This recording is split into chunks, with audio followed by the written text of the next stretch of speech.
தண்ட மகன் இஸ்மாயில் நீண்ட காலத்துக்கு பின்னால கிடைச்ச ஒரு பிள்ளை. அந்த மகனை ஈமானோடு வளர்த்தார். அவர் இந்த உலகத்தின் சடவாதத்தில் மூழ்கொழிப்பதற்கு அந்த மகனை வைத்துக் கொள்ளவில்லை. அதுக்கு ரெண்டு காரியம் இல்லை.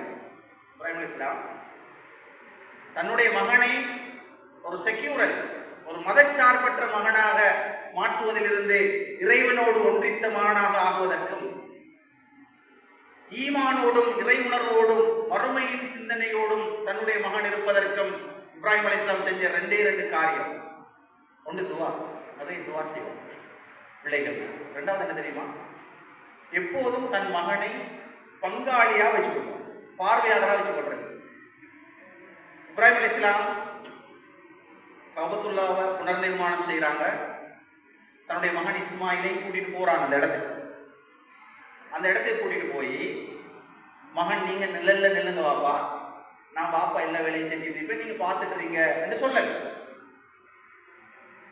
இஸ்மாயில்கிட்ட சொல்றாங்க மகனுக்கிட்ட அலைஹிஸ்ஸலாம், மகன் நீங்க கல்லை தூக்கிட்டாங்க, நான் அதில் வச்சு அதை கட்டுறேன். இஸ்மாயில் சின்ன பையன், மிக வளர்ந்த ஒரு வாலிபன் கூட அல்ல. அவர் கற்களை தூக்கி கொடுக்கிறார், சுமந்து சென்று வந்து கொடுக்கிறார். ஒரு உயரத்திலே இருந்து இப்ராஹிம் அலைஹிஸ்ஸலாம் அந்த கௌபாவை புனர் நிர்மாணம் செய்கிறார். இன்றும் இப்ராஹிம் நபியினுடைய பாத அடி அங்கே இருக்கிறது, மக்காம் இப்ராஹிம். அது இன்றும் மகனையும் பாப்பாவையும் பேசிக் கொண்டிருக்கிறது. அந்த மகனுடைய ஒத்துழைப்பை பெற்று அந்த பணி முடிந்ததற்கு பின்னால ரப்பனா தக்கபல் மின்னா, யா அல்லாஹ் நாங்கள் செஞ்ச பணியை நீ பொருந்திக் கொள்வாய். யார்? பாப்பா மகன். அன்று அந்த பாப்பா இப்ராஹிம் அலைஹிஸ்ஸலாம் மகனை ஒரு பார்வையாளனாக வைத்திருந்தால், பங்காளியா இல்லாத. இன்னைக்கு நிறைய வீட்டை பாப்பாமா பிள்ளைகளை பயன்படுத்துறதே, மகன் பார்வையாளர் தான். அந்த வீட்டில் பாப்பா என்ன செய்யறாருன்னு கூட மகனுக்கு தெரியாது. பாப்பா என்ன உழைக்கிறார், என்ன கஷ்டப்படுகிறார், பாப்பா உழைச்சிட்டு வாரத்தை நான் மாலை நேரம் வருகின்ற போது போனுக்கு டேட்டா போடுறது காத்துட்டு மகன். பாப்பா ஒரு 500 தாங்க, டேட்டா முடிச்சு என்று தன்னுடைய தந்தையினுடைய உழைப்பின் வருமானத்தின் நிலை கூட அறிய முடியாத மகன் வீட்டிலே இருக்கிறார். தந்தையினுடைய பார்வையாளராகவே மகன் இருப்பார். எந்த பங்காளியும் இல்லை. இன்றைக்கு நிறைய வீடுகளில் இது இருக்கிறதால இன்றைக்குள்ள பெரிய சவால், அந்த பிள்ளைகள் இறைவனோடும் இல்லை, தன் தாய் தந்தையோடு கூட இல்லை. எனவே இப்ராஹிம் அலைஹிஸ்ஸலாம் தன் மகனை பங்காளியாக வைத்துக் கொண்டு இந்த உலகத்தில் ஈமானை படிப்பித்தார். அந்த ஈமானை படிப்பித்த அந்த மகனிடம் தான் பாப்பா கனவு காண்றார். நிறைய பாப்பாமாரும் கனவு. என்ன கனவு? என்ன மகன் நல்ல அப்படி ஆகணும், இப்படி ஆகணும், நம்முடைய ஏலவல் ரிசல்ட்ஸ் எழுதிக்கிறான், எனக்கு ஐடியா இப்படி ஆக்கத்தான். ஆனால் அவருக்கு சூரத்துல் ஃபாத்திஹா ஒழுங்கா ஓத தெரியுமான்னு பாப்பாவுக்கு தெரியாது. ஆனால் அவரோட கனவு வேறு. தந்தைமார் கனவு காண்கிறார்கள், அதே நேரம் பிள்ளைகளும் கனவு காண்றாங்க. பாப்பா நான் இப்படிலாம் வரணும். இஸ்லாம் சொல்லுகிறது, பிள்ளைகள் காணுகின்ற கனவை பாப்பாமார் கட்டாயம் நிறைவேற்றி வைக்கணும். அது நல்ல கனவாயிருக்கும். பாப்பாமார் காண்ற நல்ல கனவுகளை பிள்ளைகள்கிட்ட ஆலோசனை பெற்ற மகன், நான் உங்களை இப்படி காண பார்க்கின்றாங்க. உங்களோட குர்ஆன்ட உறவரிக்கணும், தொழக்கூட பிள்ளையா இருக்கணும், மௌத்துக்கு பின்னால நீங்க சாலிகான பிள்ளையா வரணும் என்று நினைக்கிறோம் பாப்பா. நீங்க அப்படி வரமாட்டீங்களா? என்ன பாப்பா நீங்க இன்னையும் பழைய காலத்தில் நினைக்கிறீங்கன்னு மகன் சொல்லுவாங்க. உங்களுக்கு இந்த நவீன காலம் தெரியாது, இது டிஜிட்டல் இரா. இந்த டிஜிட்டலைசேஷன் உள்ள இந்த காலகட்டத்தில் நீங்க இன்னும் பழைய மூசா நபியில காலத்துக்குள்ள பேசிட்டு இருக்கீங்களா பாப்பா? உங்களுக்கு துன்யாவே தெரியாது அப்படின்னு ஆகரா தெரியாதுன்னு கேட்டாலும் பரவாயில்ல. உங்களுக்கு என்ன, அவர் ஆகரா மட்டும் தெரிஞ்ச மனுஷன் பாப்பா. இவனுக்கு ஆகராவை சொன்னா என்ன சாமான் என்று கேட்கிற அளவுக்கு இன்றுள்ள பிள்ளைகள் தங்களுடைய உறவை பேரண்ட்ஸோட இல்லாம ஆக்கி கொள்றாங்க. அப்ப பாப்பா கனவுண்டா தானே இப்ராஹிம் அலைஹிஸ்ஸலாம் மகன்கிட்ட போறாங்க. இது கனவே, சாதாரண கனவு இல்லை, அறுத்து பலியிடும் கனவு. மகனை எப்படி மனசு வரும்? நீண்ட காலத்துக்கு பின்னால் கிடைத்த குழந்தை போறார். மகனுக்கிட்ட போய் அருமையாகையா குணைய மகனை, இன்னி ஆராஃபில் மனாமி அன்னி அது பகு பந்தூர் மாதா தரா. பாப்பா நான் உங்களை கனவு கண்ட ராஜா, நம்மளோட பாசையில் சொல்றேன்டா, உங்களை அறுத்து பழியிறதுக்கு பந்தூர் மாதா தரா. உங்களோட அபிப்பிராயம் என்ன பாப்பா? சின்ன விஷயம். நாங்கள் இன்றைக்கு வாப்பா ஒரு விஷயத்த இப்படி வாங்க ராஜா, கொஞ்சம் நான் ஏற்கனவே சொன்ன வார்த்தைகளை கூட தான் சொல்லுவோம். உங்களுக்கு தெரியாம உங்களுக்கு அறிவு இல்லை. பாப்பா கேம்பஸ் பக்கம் வந்துடாதீங்க. ஏன்னா அவரை வார கோலம் இவருக்கு பிடிக்காது மகனுக்கு. ஏன்னா அங்கே இருக்கிற பிள்ளை எல்லாம் பெரிய பெரிய பிள்ளை எங்கள் வாப்பா சும்மா கூலி தொழில் நவுதுபில்லா எல்லாம் பாதுகாக்க வேண்டும். பல்கலைக்கழகங்கள்ல ஏன் பாடசாலை கூட வாப்பா வந்துடக்கூடாது. வாப்பா வந்துடாதீங்க, நீங்க வந்து பிரின்சிபல்ட்ட எதுவும் கதைச்சிங்க, அதுக்கப்புறம் நடக்கிறது வேறல்வா மகன் ஏதாவது ஒன்று வாப்பா போய் கேட்டுருவோம் என்று வந்தால் மகனின் தடை, மகளின் தடை. இப்படி இருக்கிற வாப்பா மாரோட கனவை இன்றைக்கு இருக்கிற இளைஞர்கள் எப்படி நிறைவேற்றுவாங்க? ஆனா இப்ராஹிம் அலைஹிஸ்ஸலாம் மகன் நிறைவேற்றினாரு. ஏன்? அந்த இஸ்மாயில் ஈமானோடும் மறுமை நம்பிக்கையோடும் பார்த்து வளர்க்கப்பட்டிருக்கிறார். அது தெரியும் பாப்பாக்கு. மகன்கிட்ட கேட்போம், நான் கனவு கண்டது வகியாக இருந்தாலும் இழுத்து போட்டு நிறைவேற்றேன். இப்ராஹிம் அலைஹிஸ்ஸலாம் போன போக்கிலே மகனை இழுத்து அறுத்து விஷயத்தை முடிச்சு கேளும். ஆனா மகனினுடைய நிலைப்பாட்டை அவர் புரிந்து கொள்வதற்காக மகனிடம் ஆலோசனை கேட்கிறார். மகன் என்ன தெரியுமா சொல்கிறார்? இஃபால் மாத்து உமர் யா அபதி இஃபால் மாத்து உமர் சதஜிதுனி இன்ஷா அல்லாஹ் மினஸ் சாபிரின். பாபா நீங்க நீங்க செய்யுங்க, அறுத்து தானே வெளியிடணும், அருங்க. என்னை நீங்கள் பொறுமையாளனாக காண்பீர்கள். எப்படி? இதை சும்மா கொஞ்சம் இப்போ உள்ள இளைஞர்கள் சிரிச்சு பாருங்க. எங்கட சிச்சுவேஷன் இப்படி உண்டாக இருந்தா பாப்பாட கனவை.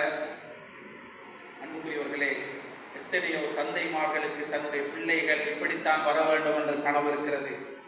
அந்த கனவை மதச்சார்பற்ற நிலையில் அல்ல, மதச்சார்புள்ள நிலையில் நிறைவேற்ற வேண்டும். ஏன் தெரியுமா? நாங்க இந்த உலகத்துல எல்லாத்தையும் முன்னுக்கு அனுப்பிடுவோம். அதான் அப்படிதான் புகழ்ந்தோம். நான் கத்தமத்தில் கதில் நாளைக்காக அனுப்பி விடுச்சிருங்க. மௌத்தானது ஒரு பின்னுக்கு வர மூணு சேவி மீசானுல் ஹசனாத்துல அதுதான் கனதியாகும். அதுல ஒன்று என்ன? வலதும் சாலிஹுன் எதுலஹு. எங்களுக்கு பிரார்த்தனை செய்யற எங்கட பிள்ளை, நம்மட மகன், நம்மட மகள். அப்ப அந்த சாலிஹான பிள்ளையை விட்டுட்டு போறேன்டா, எப்படி விட்டுட்டு போற? அவருக்கு குறைஞ்சது பாப்பட நினைவுல ஒரு துவா கூட செய்ய தெரியாது. ஆட்கள் போட்டுத்தான் துவா செய்யற, ஆட்கள் போட்டுத்தான் பாப்பட பேர்ல குர்ஆன் ஓதுற, ஆட்கள் போட்டுத்தான் பாப்பாவை கபூர் தோன்ற, ஆட்கள் போட்டுத்தான் பாப்பாவை தொழிக்கிற. அதில் நீங்க தொழிச்சுங்க, அதில் நம்மளை செல்லிடாதீங்க அப்படின்னு சொல்ற எத்தனையோ மகன்மாரும் நான் கண்டீங்க. எனவே சாலிஹான பிள்ளை ஒன்றை காண வேண்டும் என்றால் இஸ்மாயில் அலைஹிஸ்ஸலாம் சொன்னார்களே, சத்தஜிதுனி இன்ஷா அல்லாஹ் மினஸ் சாபிரின். இந்த பண்பு யாருக்கிட்ட வரும்? செக்யூரல் எஜுகேஷனோடு இருக்கிறவங்கிட்ட வராது. நானும் செக்யூரல் எஜுகேஷனை படித்து மார்க்கத்தை படித்து இந்த ரெண்டு அறிவின் ஊடாகத்தான் உங்கள் முன்னிலையிலும் பேசிக்கொண்டு, நான் செக்யூரலை மட்டும் படிச்சிருந்தால் இந்த தலைப்பை வேறு வகையாக பேசுவது, வேறு வகையான சிந்தனையாளர்களின் கருத்துக்களை சொல்வதாகத்தான் இருக்கு. உளவியல் பேசுவதென்றால் சிக்மண்ட் ஃப்ராய்ட் போன்றவர்கள், மாக்கியவல்லி போன்றவர்கள், கார்ல் மார்க்ஸ் போன்றவர்கள், இப்படியான கருத்துக்கள் தான் வரும். யாரு? அவங்க செக்யூரலோட வாழ்ந்து பழகி பேசியவங்க, அவங்க அப்படித்தான் பேசுவாங்க. பிள்ளை அல்ல, மாறாக இவைகள் வகியோடு பேசப்பட்டால் எவ்வளவு அழகாகவும் சிந்தனை தாக்கமிக்கதாகவும் இருக்கும் என்பதைத்தான் சொல்ல வருகிறேனே தவிர, நாங்கள் செக்யூரில் இருந்து தூரமாகி வகிக்கு போறேன்டா அதையும் பிரிச்சுட்டாங்க. அப்படி வகியை படிக்கிறேன்னா மதரசாக்கு போங்க, செக்யூரில் படிக்கிறேன்னா பல்கலைக்கழகத்துக்கு போங்க. இல்லை, எங்கு போனாலும் இந்த இரண்டு அறிவுகளை படித்து இந்த உலகத்தில் வாழலாம். எனவே அன்புக்குரிய இஸ்லாமிய சகோதரர்களே, இந்த உலகத்தில் எங்களை மதச்சார்பற்ற நிலையிலிருந்து மாற்றிய ஒரே ஒரு சக்தி அல் குர்ஆனுக்கு தான் இருக்கிறது. அந்த குர்ஆனுடைய உறவு இல்லாமல், குர்ஆனுடைய சிந்தனை இல்லாமல் நாங்கள் இந்த உலகத்திலே எங்களுடைய எந்த கல்வியையும் தேடுகின்ற மனிதர்களாக, மாணவர்களாக இருக்கக்கூடாது. அப்படின்னா தானே வாழலாம். இந்த உலகத்துல ஸல்லல்லாஹு அலைஹி வஸல்லம் அவர்கள் சஹாபாக்களிடம் எந்த வகையான கஷ்டங்கள் வந்த போதிலும் அவர்களை வழிப்படுத்தியதெல்லாம் உலகத்தின் கருத்துக்களை கொடுத்தல்ல, மறுமையின் சிந்தனைகளை கொடுத்துத்தான். பாத்திமா ரலியல்லாஹு அன்ஹா அலி ரலியல்லாஹு அன்ஹு சொல்றாங்க, கொஞ்சம் அடிமைகள் வந்து ரசூலுல்லாஹ் கிட்ட போய் ஒரு அடிமையாவது நீங்க பாப்பா கிட்ட கேட்டு கூட்டிட்டு வாங்கலை என்றால் அவ்வளோ கஷ்டம். வேலை, எல்லா வேலையும் பாத்திமாவும் அலியும் தான் செய்யும். அலி வாராங்க, ரசூலுல்லாஹ் கிட்ட வந்து கேட்குறாங்க, யார் ரசூலல்லாஹ், உங்களோட மகள் பாத்திமா இரவு பகலா மிச்சம் கஷ்டப்படுறா, ஒரு அடிமையை எங்களுக்கும் தந்தா எல்லாருக்கும் கொடுக்கறது போல நாங்களும் அவையை பயன்படுத்தி எங்களோட வேலை கஷ்டத்தை கொஞ்சம் குறைச்சி கொள்ளலாமே என்று சொன்னபோது நபிகள் நாயகம் ஸல்லல்லாஹு அலைஹி வஸல்லம் அவர்கள் வெறுமனை இந்த உலகத்தின் வாழ்க்கையோடு மட்டும் யோசிக்காமல் சொன்னார்கள், நீங்கள் பாத்திமாட்ட சொல்லுங்க, இரவையில் உறங்குகின்ற போது சுபஹானல்லாஹ் 33 தடவை, அல்ஹம்துலில்லாஹ் 33 தடவை, அல்லாஹு அக்பர் 33 அல்லது 34 தடவை ஓதிவிட்டு அவரை உறக்கத்துக்கு செல்ல செல்லுங்கள், தூங்க சொல்லுங்க. அல்லாஹ் அவர் பகலில் பட்ட கஷ்டங்கள் அத்தனைக்குமான சுகத்தை கொடுப்பான். ரசூலுல்லாஹி ஸல்லல்லாஹு அலைஹி வஸல்லம் அவர்கள் இந்த உலகத்தை காட்டியதை விட மறுமையை காட்டியதுதான் அதிகம். ஏனென்றால் வெற்றி அங்கே இருக்கிறது. என்னுடைய முழு வெற்றியையும் அல்லாஹ் தஆலா மறுமையில் தான் வைத்திருக்கிறார். ஒரு தடவை ஒரு யுத்தம் நடக்கிறது. இஸ்லாத்தை ஏற்றுக்கொள்ளாத ஆனால் ரசூலுல்லாவை நேசித்த ஒரு மனிதர் வருகிறார். வந்து, யார் ரசூலுல்லாஹ், நான் உங்களுக்கு உதவி செய்ய விரும்புகிறேன், இஸ்லாத்தை ஏற்றுக்கொள்ள, என்ன உங்கள் தரப்பில் இந்த போர்க்களத்தில் நான் போராட விரும்புகிறேன். இக்கட்டான ஆழ்நிலை குறைந்த அந்த சந்தர்ப்பத்தில் நாமண்டா என்ன செஞ்சுப்போம்டா, போங்க, இந்தாங்க ஆயுதத்தை கொடுத்து களத்தில் இறங்கி போராடுங்க, மிச்ச சந்தோஷம் நீங்க வந்ததுன்னு சொல்லிட்டு ஸல்லல்லாஹு அலைஹி வஸல்லம் அந்த மனிதனை பார்த்து சொன்னார்கள், அஸ்லிம் தும்ம காத்தில், முதலில் இந்த மார்க்கத்தை ஷஹாதத் சொல்லி ஏற்றுக்கொள், அதற்கு பின்னால் நீ போய் போராடு. அந்த மனிதன் அஷ்ஹது அல்லா இலாஹ இல்லல்லாஹ் வ அஷ்ஹது அன்ன முஹம்மது ரசூலுல்லாஹ் என்று ஏற்றுக்கொண்ட அடுத்த நிமிடம் போர்க்களத்துக்கு ஓடுகிறார், போராடுகிறார், ஷஹீதாக்கப்படுகிறார்.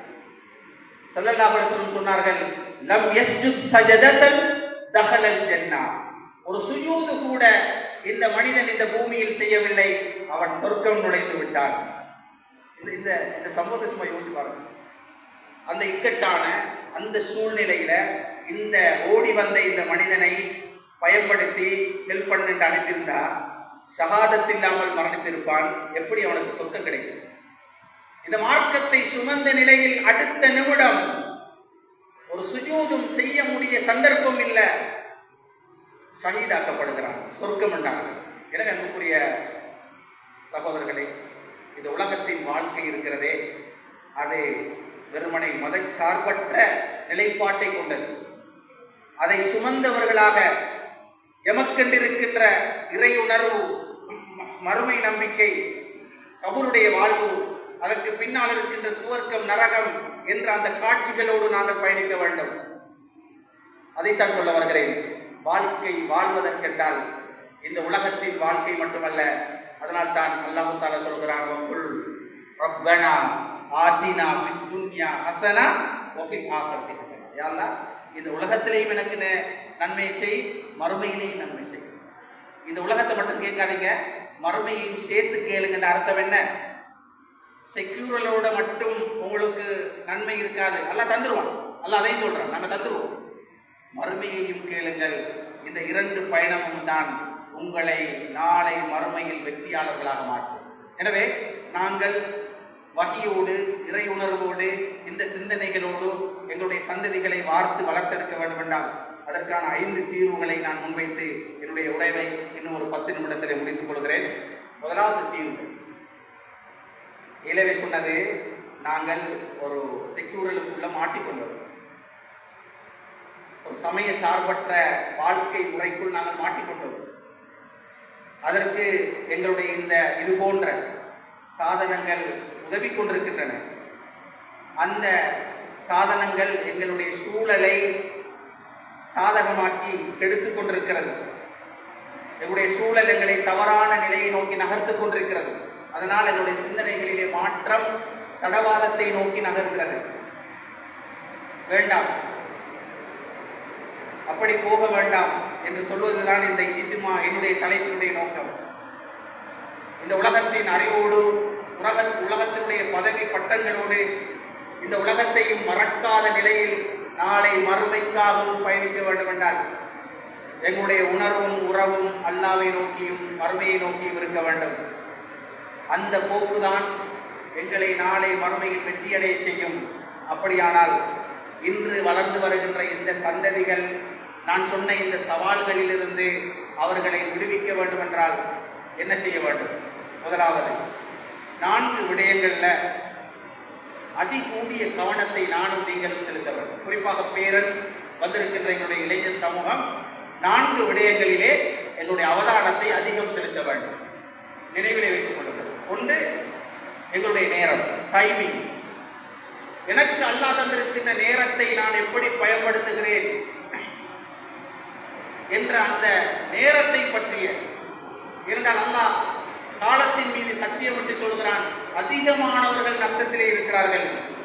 அந்த நஷ்டவாளிகளாக ஆகிவிடாமல், இல்லல்லதீன ஆமனு வ அமிலுஸ் ஸாலிஹாத், ஈமான் கொண்டு சாலிகான அமல் செய்து உண்மையை ஒருவருக்கொருவர் பரஸ்பரமாக பேசுகின்ற, பொறுமையை பரஸ்பரமாக பேசுகின்றவர்களை தவிர காலம் அவர்கள் தான் வெற்றி பெற்றவர்கள் என்று சொல்கின்ற அந்த காலம், நேரம் இருக்கிறதே, அதில் கவனமாக இருக்கு. இரண்டாவது, எங்களுடைய பணம், அல்லாஹ் தந்திருக்கின்ற பணத்தை சரியாக செலவு செய்யுங்கள், வீணாக செலவு செய்யாதீர்கள். இது இந்த உலகத்தில் அதிகம் செலவு செய்யப்படுகின்ற ஒரே ஒரு விடயம் என்ன தெரியுமா? டேட்டா. டேட்டா இல்லாம எங்களுடைய டிஜிட்டல் எதையும் பயன்படுத்த முடியாது. இந்த டேட்டாவுக்காக வேண்டி கோடிக்கணக்கான ரூபாய்கள் செலவழிக்கப்படுகின்றன. எனவே எங்களுடைய பணம் மிகச்சரியாக பொருத்தமாக பாவிக்கப்பட வேண்டும். மூன்றாவது, எங்களுடைய ஆரோக்கியம், எங்களுடைய ஹெல்த்.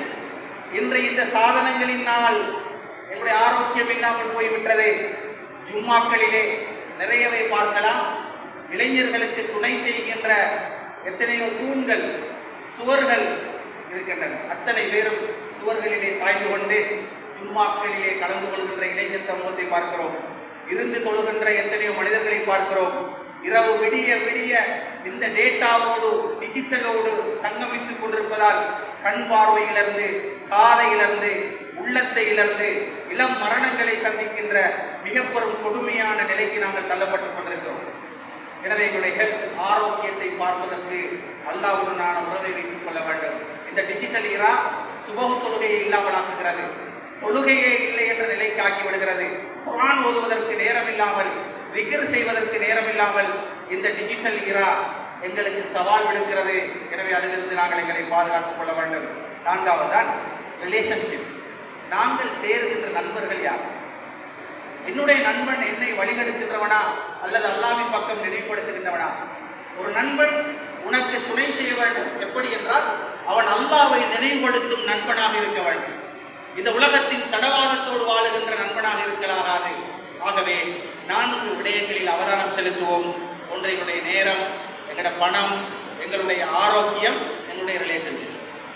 மற்றொரு விஷயம்தான் 5 விடயங்களை இந்த சமூகத்தில் ஒழுங்குபடுத்தப்பட வேண்டிய தேவை இருக்கிறது. 5 விஷயம். ஒன்று, எங்களுடைய ஆன்மீக வாழ்வை நெறிப்படுத்துகின்ற ஒழுங்குகள் மேற்கொள்ளப்பட வேண்டும். அதாவது பள்ளிவாசல்கள், இயக்கங்கள், பாடசாலைகள், இவைகளிலே நாங்கள் நிறையவே கண்காணிக்க வேண்டிய தேவை இருக்கிறது. ஆன்மீக வாழ்வை, ஆன்மீக சூழலை எப்படி இந்த நிறுவனங்களில் ஏற்படுத்துவது. இரண்டாவது, எங்களுடைய குடும்ப வாழ்க்கை. மூன்றாவது, எங்களுடைய தொழில். நான்காவது, எங்களுடைய சூழல். ஐந்தாவது, எங்களுடைய கல்வி, பாடசாலை கல்வி முறையிலே நாங்கள் முஸ்லிம் சமூகம் என்ற வகையில், முஸ்லிம் பாடசாலை என்ற வகையில், முஸ்லிம் ஆசிரியர்கள் தான் அங்கே கற்பிக்கிறார்கள் என்ற வகையில், முஸ்லிம் அதிபர்கள் தான் அங்கே நிர்வகிக்கிறார்கள் என்ற வகையில் எல்லாமே முஸ்லிமாக இருக்கின்ற போது ஏன் எங்களுடைய பாடசாலைகளில் ஒரு இஸ்லாமிய மயப்படுத்தப்பட்ட சமநிலையை ஏற்படுத்த முடியாது என்று சிந்திக்க வேண்டிய காலத்தின் கட்டாயத்தில் இருக்கும். அது மட்டுமல்ல, மூன்றாவது விஷயம்தான் சமூகத்தில் பின்வருகின்ற சாரார் தங்களை அர்ப்பணிக்க வேண்டும். ஒன்று, பள்ளிவாசல்கள், சமய நிறுவனங்கள் இருக்கின்றனவே, இவைகள் நிறையவே பங்காற்ற வேண்டிய தேவை இருக்கிறது. குடும்பத்திலே பெற்றோர்களும் குடும்பம் சார்ந்தவர்களும் தங்களுடைய பிள்ளைகளில் அதிக கவனமும் அக்கறையும் கொள்ள வேண்டும்.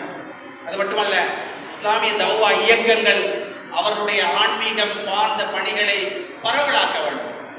அத்தோடு இந்த சமூகத்தில் நாங்கள் இளைஞர்களுக்கு மத்தியிலே 3 உறவுகளை ஏற்படுத்துவதற்கான வேலை திட்டங்களை செய்ய வேண்டும்.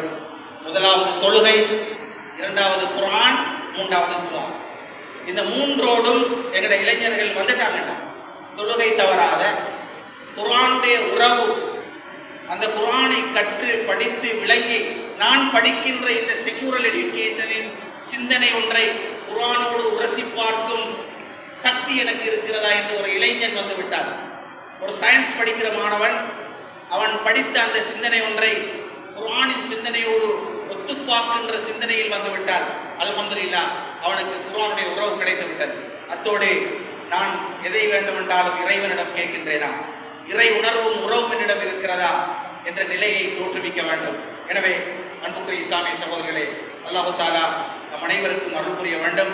இந்த நவீன சவால்களிலே நாங்கள் முகம் கொடுத்துக் கொண்டிருக்கின்ற இந்த சடவாத சிந்தனை, மதச்சார்பற்ற சிந்தனை, தொடர்பு சாதனங்களுடைய அட்டகாசம், எங்களுடைய சூழல், எங்களுடைய தோட்ஸ், இதில் இருக்கின்ற தாக்கம், இவைகளிலிருந்து நாங்கள் விடுபட வேண்டும் என்றால் இறை சிந்தனையோடும் இறை உணர்வோடும் என்னென்ன வேலை திட்டங்களை நாங்கள் செய்ய வேண்டுமோ அத்திட்டங்களிலே எங்களை கால்பதித்து நாளை மறுமையிலே வெற்றி பெற வேண்டும் என்றால் நாங்கள் எவ்வளவுக்கு எவ்வளவு நன்மைகளை முன்னோக்கி அனுப்புகிறோமோ, நாங்கள் மௌத்தாகிறதுக்கு பின்னாலும் வர இருக்கின்ற சாலிகான பிள்ளைகளின் பிரார்த்தனைகளுக்காக எங்களை அர்ப்பணிக்க வேண்டிய தேவை இருக்கிறது.